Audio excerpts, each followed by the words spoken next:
Hello, I just posted our day 21 of our 90 Days to Taxes series.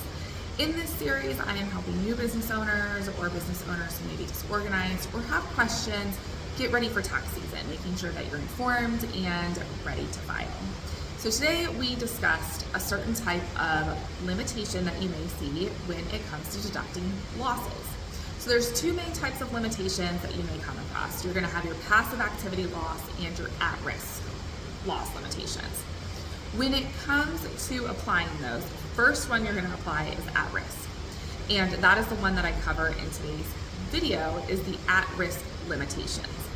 Now, if you have a partnership or an S corporation, there are some basis limitations, and those will come into play before the at-risk limitations. So you'll have your basis limitations if you're a partnership or an S corporation, and then you have your at-risk, and then you have your passive loss limitations. At-risk limitations essentially say you can't take a loss for amounts that you're not at risk of losing in the business. Let me give you an example. So if I pay into a business and I pay $150,000, I contribute cash, and I don't have any sort of loans that I'm guaranteeing or any sort of personal property that I have put up to secure loans in the business. I haven't contributed property. My contribution is just the straight 150.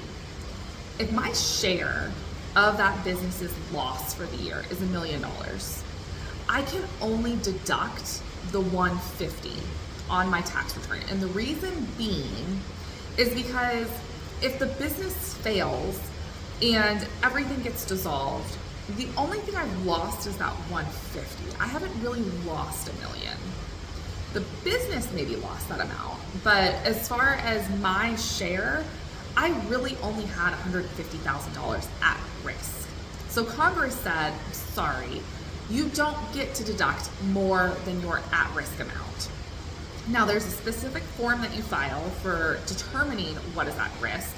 I go over all of that in the longer video. The shorts are too short for me to go into detail about what that looks like, but I've linked the longer video to this short so you can go check it out if you would like.